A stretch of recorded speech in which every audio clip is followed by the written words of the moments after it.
I was the best surgical hand in the department. And after 3 flawless operations in a row, I got slapped with an official reprimand and had my entire month's bonus docked. I wasn't having it. I marched straight to the medical affairs office to hash it out with the manager, Gerald Sneed. I've given this hospital 10 years. Name one time I wasn't the first one in when it mattered. Last year, I pulled 5 surgeries back-to-back and collapsed on my feet by the end of it. What exactly did I do wrong that you're cutting my bonus over? I was good at what I did, but my life outside the hospital was no easier. Mortgage, car payment, my kids' basketball lessons.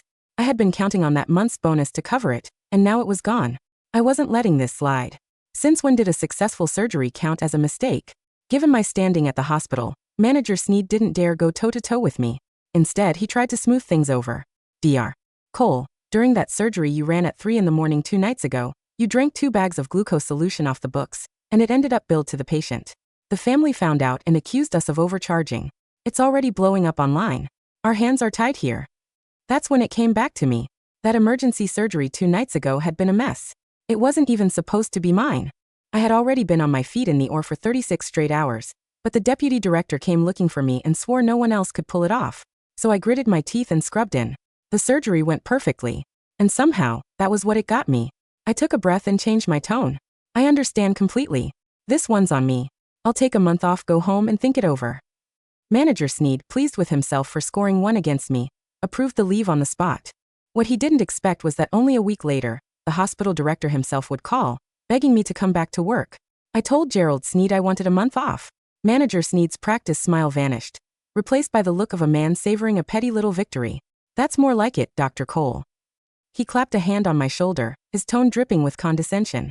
A wise man bows to reality. You can be the best surgeon in the city, and it still won't matter once public opinion turns on you. Push back, and you risk dragging the whole hospital's reputation down with you. I stared at his oily face and felt my stomach turn. I didn't waste another word on him. I turned and walked straight out of the medical affairs office. The smell of antiseptic in the hallway seemed sharper than usual today. My heart went cold. I'd given this hospital 10 years of my life, wholeheartedly. I'd answered the 2 a.m. emergency calls. I'd stood at the table through surgeries that ran 72 hours straight. I'd pulled more patients back from the brink of death than I could count. My skill, my name, in the surgery department, in the entire hospital, had been a gold standard people trusted without question. And now? 2 bags of glucose solution. Less than $10 combined. That was all it had taken to strip away the mask everyone around me had been wearing. I could already picture the ugly look on that patient's family's faces. Now I finally understood. They'd never once considered that I'd been dragged out of the on-call room by the deputy director after 3 straight surgeries, my body already running on empty. They didn't know that 6 hours into that operation, my arm had started trembling uncontrollably from exhaustion. And it was those 2 bags of glucose that gave me the last bit of strength to finish. I'd saved an arm. I'd saved the breadwinner of a family. But what I got in return was a complaint, a formal reprimand, and a docked bonus. I went back to the surgery department office. Ethan Doyle, my protege, was the first to rush over, his face tight with worry. Dr. Cole, how'd it go? He asked. That old fox Sneed didn't give you a hard time, did he? I took off my white coat and draped it over the back of my chair. The punishment stands. I've taken a month off to rest. What? Ethan's eyes went wide. That's outrageous. Sneed's been out to get you from the start. He paced my office, red in the face. You don't know this, Dr. Cole. His nephew just got back from studying abroad. Supposedly, he trained in surgery over there, but he barely picked up enough to hold a scalpel. Sneed's been trying to get him into our department for ages, but we're fully staffed, and you're the backbone of this place, so he couldn't touch you. This time, he finally found his excuse. He's trying to push you out to make room for his nephew. I listened quietly. So that was what this was about. It all made sense now. Ethan kept working himself up, rolling up his sleeves like he meant to storm out that instant. No, I have to go have it out with him. This is outrageous. Stop, I called him back. He turned confused. I shook my head. It won't do any good, Ethan. He froze. Dr. Cole, I looked out the window. What really chilled me had never been small-time schemers like Sneed. I knew his hand was behind this. But I understood something else more clearly. If hospital leadership had actually valued me, if my reputation as their gold standard had actually meant something to them, a stunt like Sneed's would never have made it past the front door. So what did they do instead? They chose to smooth things over. To silence one absurd complaint, to protect themselves from a little bad press, they didn't hesitate to sacrifice me. Did they not know how much prestige I'd earned this hospital, how many patients I'd saved for them? They knew. They just also knew that the moment I became more trouble than I was worth, I was expendable. Then there was the patient, Marcus Callahan. When they'd brought him in, his arm had been crushed by a car, flesh torn open, bone showing white through the wound. I'd just come off a shift, barely able to keep my eyes open.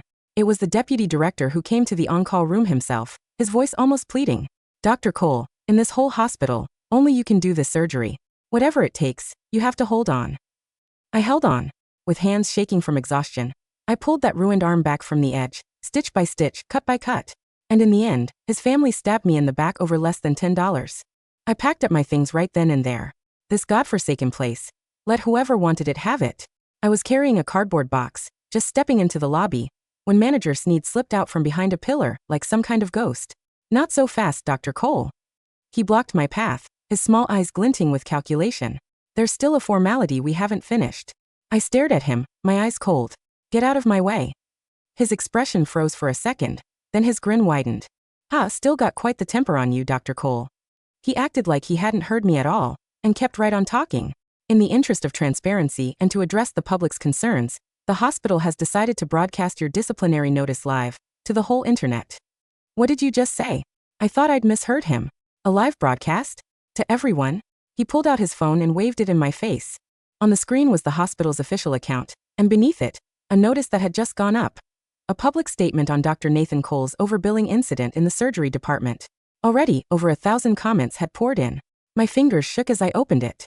What kind of doctor scams patients out of $10 measly? How does someone like this even become a doctor? Investigate him. Thank God the hospital's handling this fairly. He needs to be punished. Not one person asked why.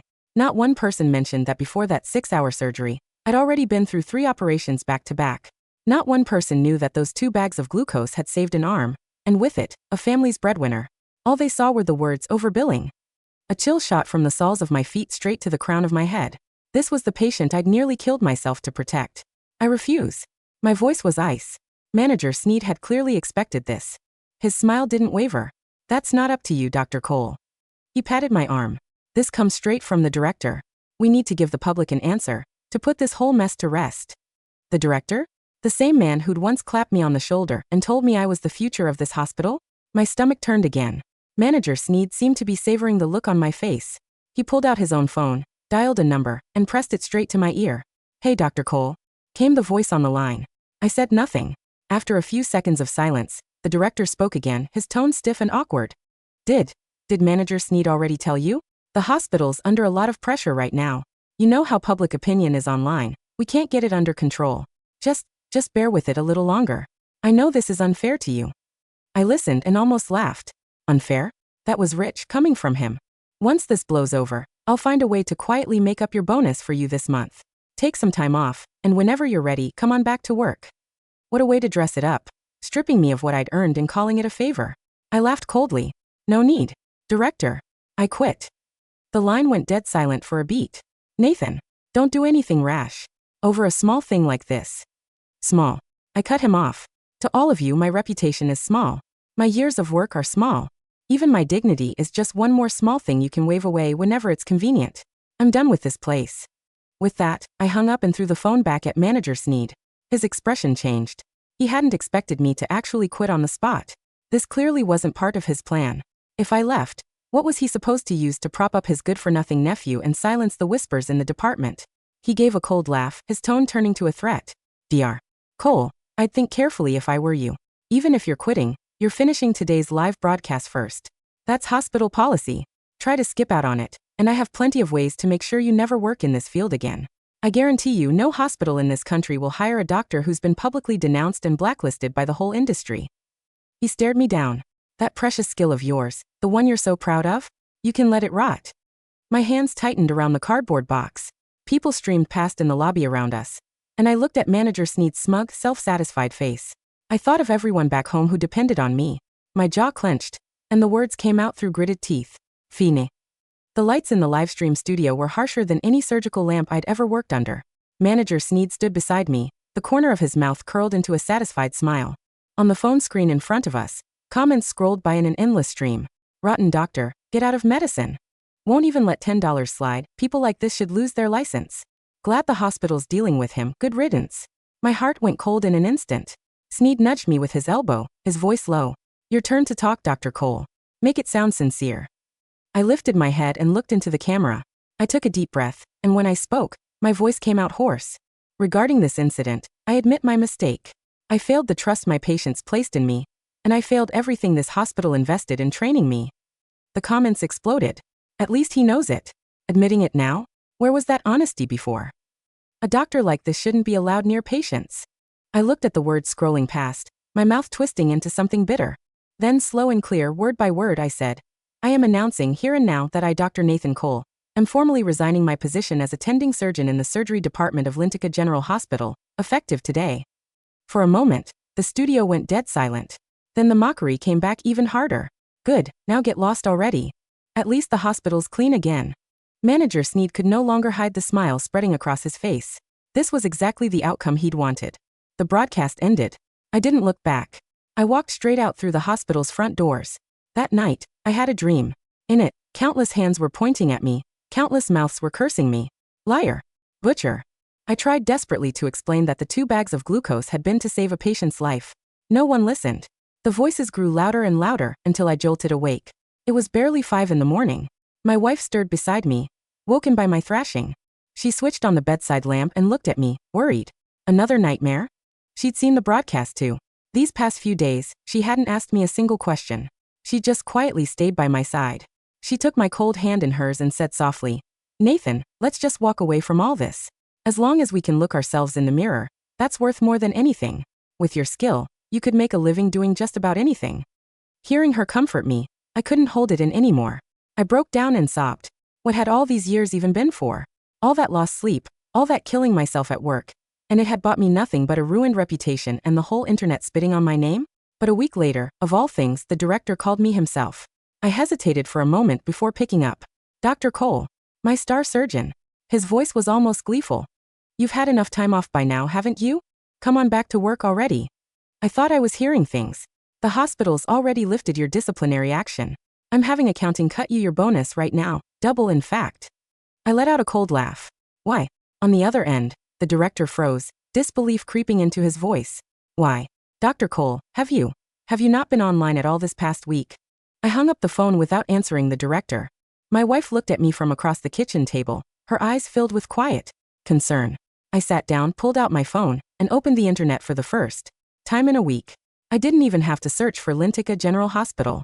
The top trending topic across every major news platform and social media site was a single hashtag the $10 surgeon. My fingers froze as I clicked on the top video.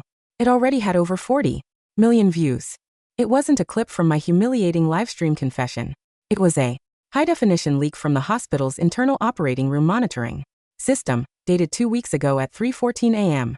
The footage showed the emergency bay door swinging open. In came the deputy director, frantically pulling me out of the on-call break room.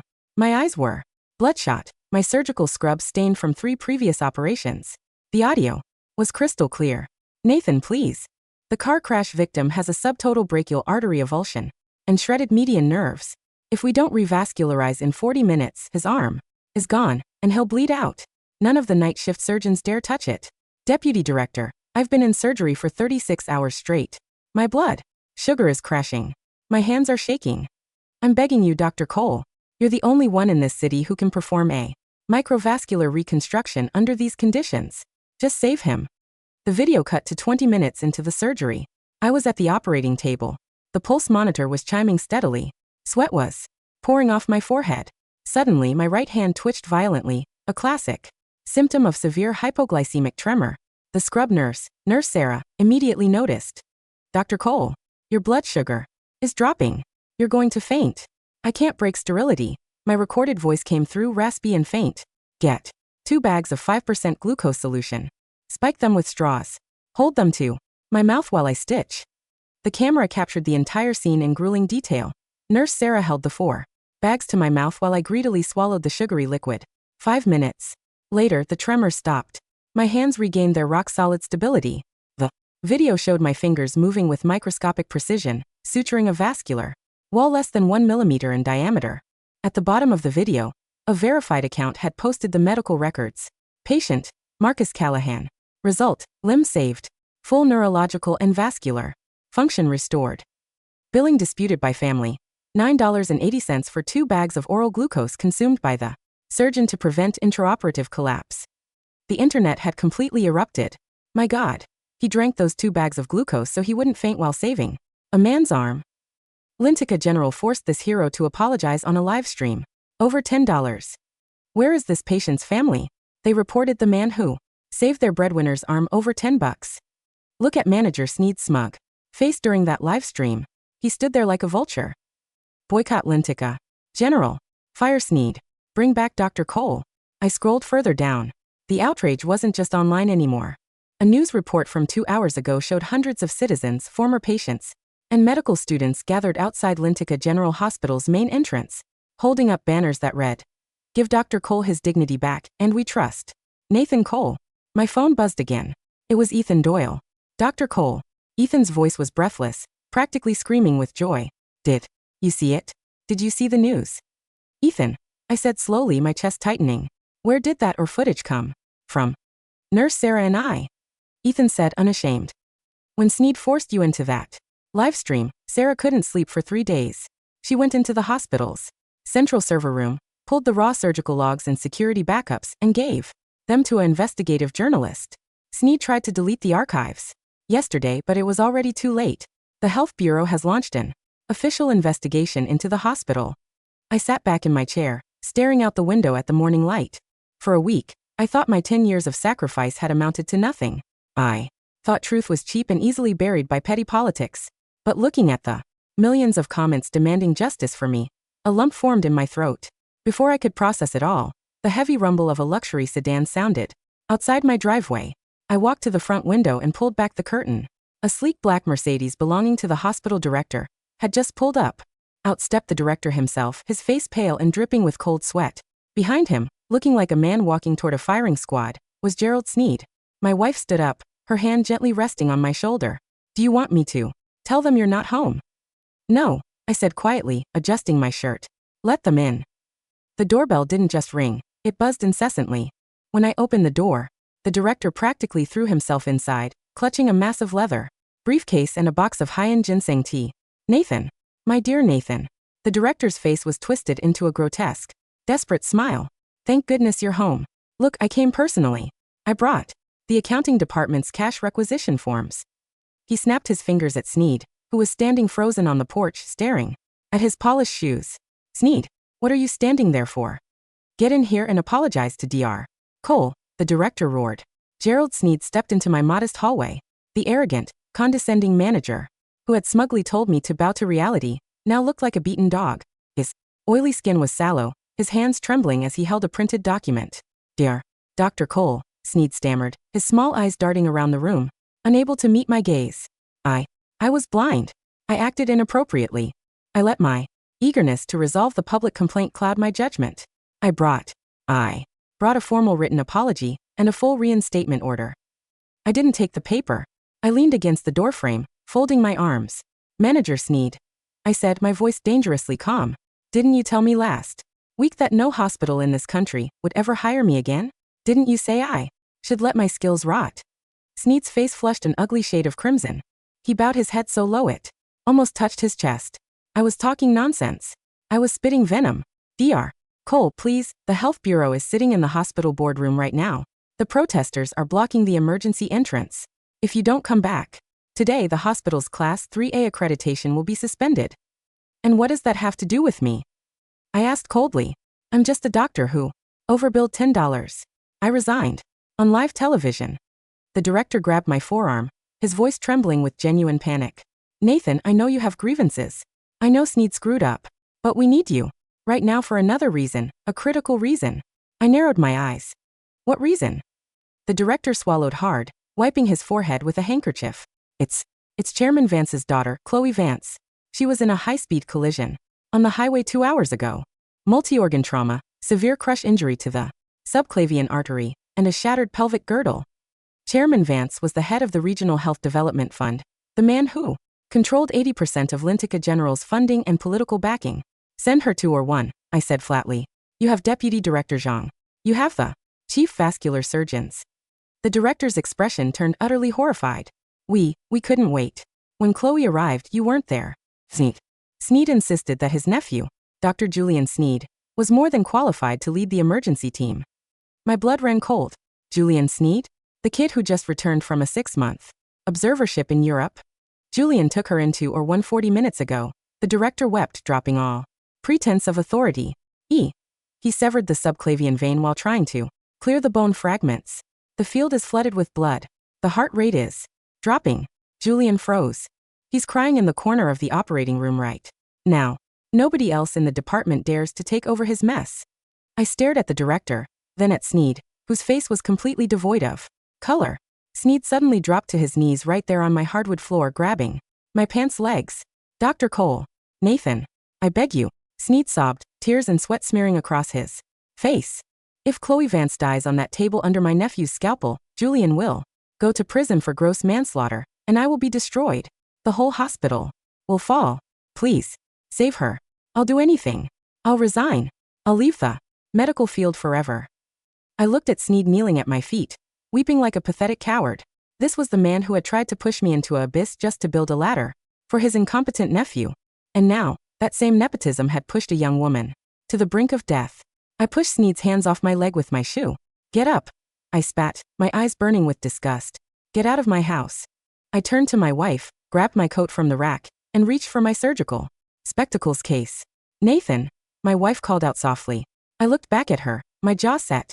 I don't give a damn about Sneed, and I don't give a damn about the director. But there is a 20-year-old girl bleeding to death on a table because of these parasites. I am a surgeon. The Mercedes tore through the city streets, its sirens blaring as police escorts cleared the traffic ahead. When we pulled up to the front entrance of Lintica General Hospital, the scene was chaotic. Hundreds of reporters, camera crews, and citizens were packed tightly against the police barricades. The moment the director's car door opened and I stepped out, someone in the crowd shouted, "It's Dr. Cole. Dr. Cole is back." The crowd erupted into a deafening roar. Banners waved in the air. Reporters surged forward, thrusting microphones past the security guards. Dr. Cole, are you returning to save the hospital? Dr. Cole, what do you have to say about Manager Sneed's corrupt nepotism? I didn't answer a single question. I kept my head down, my stride long and purposeful, marching straight through the main doors. Inside the surgical wing, every nurse, resident, and orderly stopped in their tracks. When I passed the central station, Nurse Sarah broke into tears, and Ethan Doyle rushed forward, holding out a freshly sterilized set of surgical scrubs. Dr. Cole, Ethan yelled, falling into step beside me. Chloe Vance's vitals are at 60/40ths. Hemoglobin is below 4.0. They've pushed 6 units of blood, but the field is overflowing. Has the balloon catheter been placed? I asked, tearing off my jacket and throwing it onto a chair. Julian Sneed tried to place it, but he punctured the vascular lumen. Ethan said angrily, "The deputy director is inside right now holding manual compression on the subclavian artery, but his fingers are cramping. They can't hold it much longer. Prepare 3 units of fresh frozen plasma, 2 units of platelets, and a microvascular repair kit," I ordered, my voice dropping into the absolute, stone-cold authority of an OR chief. "Get me into scrub room 3. 2 minutes later, I scrubbed my hands under the hot water, elbowed open the heavy double doors of OR 1, and stepped inside. The smell of copper and blood hit me instantly. The operating room was in utter disarray. Monitors were blaring high-pitched alarm tones. Suction canisters were filled to the brim with dark red blood. At the side of the room, sitting on a stool in the corner, was Julian Sneed. He was 25 years old, wearing a blood-splattered surgical gown, his sterile gloves covered in red, staring at his shaking hands while hyperventilating. At the operating table, the deputy director was sweating profusely, his gloved fingers shoved deep into the patient's left shoulder cavity, trying desperately to pinch off the severed artery. "Nathan!" the deputy director cried out, his voice cracking with relief as he saw me step through the door. "Thank God. I can't hold it. My index finger is slipping." "Don't move a millimeter," I commanded, stepping up to the primary surgeon's side. "Ethan suction. Sarah, get the vessel loops ready." I looked down at Julian Sneed, who was cowering in the corner. "Get him out of my operating room," I said coldly. 2 surgical nurses immediately grabbed Julian by the arms and dragged him out of the room. He didn't say a word. He just sobbed quietly as the doors swung shut. "Suction right here," I ordered, taking the forceps from the tray. "Deputy director, on my mark, ease your finger back 2 millimeters. Not 3. 2. Ready," the deputy director whispered. Now, the blood welled up instantly, obscuring the field. I didn't flinch. Years of anatomical memory took over. My left hand deployed the suction tip, clearing the pool of dark red liquid in seconds, while my right hand slid a curved vascular clamp deep beneath the clavicle, precisely catching the torn edge of the subclavian vein. Click. The spurting stopped instantly. The harsh alarm on the anesthesia monitor suddenly shifted pitch, the heart rate settling into a steady, rhythmic beep. Pressure is stabilizing, the anesthesiologist shouted in awe. 80/50ths. 90/60ths. She's holding. The deputy director pulled his cramping hand out of the incision, collapsing against the back wall, gasping for air. Unbelievable. You found the proximal. And in total darkness. We're not done, I said, my voice steady and unwavering. The bone fragments from the shattered clavicle shredded the brachial plexus nerves. If we don't align them now, she'll lose function in her left arm forever. For the next 4 hours, the operating room was dead silent except for the rhythmic chime of the life support monitors. I stood under the harsh surgical lamps, my eyes glued to the operating microscope. Stitch by stitch, using thread finer than a human hair, I reconnected the microscopic nerve bundles. There was no hesitation in my hands. No tremor. In the observation gallery above the operating room, separated by a thick pane of glass, stood Chairman Vance, the hospital director, Gerald Sneed, and representatives from the Health Bureau. Chairman Vance watched through binoculars as my fingers executed flawless microsutures. Beside him, the director was constantly wiping sweat, while Gerald Sneed stood motionless, his face as gray as ash. At 2:15 p.m., I tied the final knot, laid the skin flap down and stepped back from the table. Suture the skin, I told Ethan. Close in layers. Yes, Dr. Cole, Ethan replied, his eyes shining with pride. I pulled off my mask, dropped my bloody gloves into the biohazard bin, and walked out of the operating room. When I stepped into the scrub hallway, the door from the gallery opened, and Chairman Vance rushed down the stairs, flanked by 4 security guards. The powerful man, who controlled hundreds of millions in healthcare capital, grabbed my hand with both of his eyes brimming with tears. Dr. Cole. Dr. Cole. Vance gasped, his voice trembling with emotion. The anesthesiologist just came out. He told me if you had been 5 minutes later, my daughter would have been brain dead. You saved her life. You saved her arm. It was my duty as a surgeon, Chairman Vance, I said quietly. Duty. Vance turned his head, his face twisting into terrifying anger as he pointed a finger directly at Gerald Sneed and the director, who were trembling at the end of the hall. Duty. These 2 bastards told the public you were a corrupt, incompetent doctor. They put a useless, green kid in charge of my daughter's emergency surgery just to play their sickening family politics. Vance turned back to me, his voice firm and absolute. Dr. Cole, I promise you, on my family's honor, today justice will be served. 10 minutes later, in the hospital's main auditorium, a hastily arranged press conference was broadcast live across the nation. Over 50 media outlets packed the room. Sitting at the head table was Chairman Vance, flanked by the Chief of the Regional Health Bureau and the Chief of Police. Gerald Sneed and his nephew Julian stood to the side, surrounded by 4 uniformed police officers.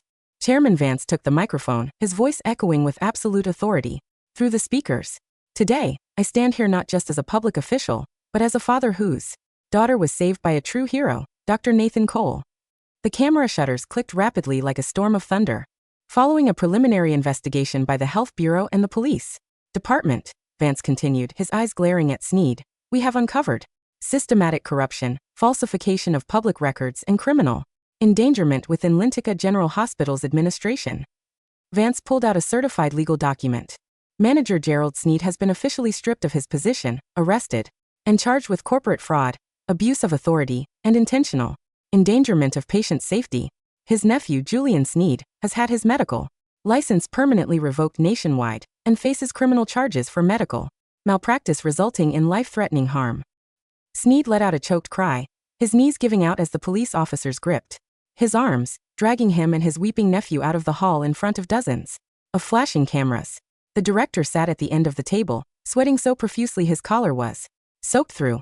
He knew his career was over. The board of directors had already issued his termination papers behind closed doors.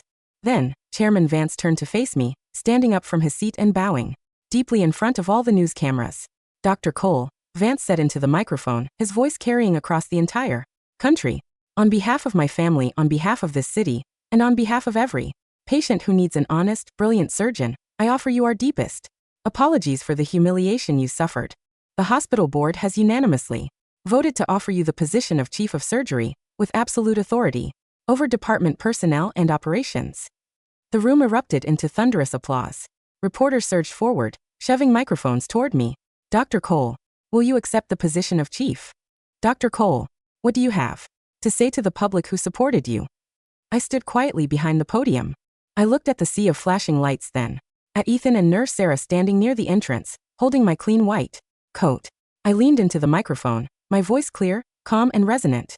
"I accept the position of chief of surgery," I said slowly, "but under one condition." The room went completely silent. From this day forward, I looked directly into the news cameras. Politics, nepotism, and cheap PR stunts are permanently banned from my department. In my operating room, there is only one rule: the patient's life comes first. Always. Epilogue. 1 month later, the early morning sun poured through the high windows of Lintica General Hospital's newly renovated surgical wing. The old, corrupt administration was entirely gone. The director had been replaced by a respected medical professor, while Gerald Sneed and his nephew were currently awaiting trial in a state detention facility. In the hallway, a large brass plaque had been mounted near the entrance of or 1.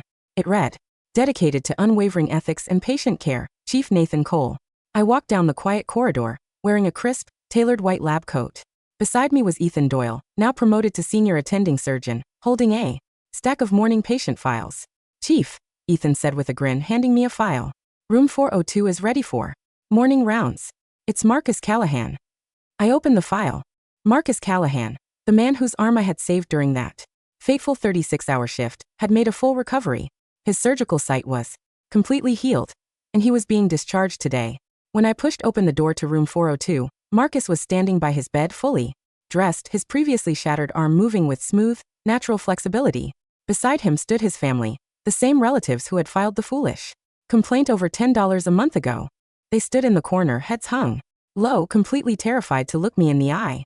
When Marcus saw me step into the room, he immediately walked forward, tears shining in his eyes. He reached into his pocket, pulled out a small, framed shadow box, and handed it to me with both hands. Inside the glass shadow box were 2 empty 5% glucose solution bags, clean and preserved, mounted against a black velvet backdrop. Beneath them was a hand-engraved silver plate. To Dr. Nathan Cole, $10 that saved my life and restored my family's honor. Thank you. Dr. Cole, Marcus said, bowing his head deeply. My family made a terrible, ungrateful mistake while I was unconscious. I forced them to write a public letter of apology, but I wanted to give you this personally. I looked at the shadow box in my hands. The 2 plastic bags that had once caused a storm of humiliation and lies now sat under the sunlight, shining like medals of honor. I smiled, patted Marcus on his healthy shoulder, and looked out the window at the bright, bustling city below. "Keep the frame, Marcus," I said softly, handing it back to him with a firm, steady grip. "Just remember to live a good life. That's all the payment a surgeon ever needs." I turned, pulled my stethoscope from my pocket, and walked out into the corridor, ready for another day at the operating table.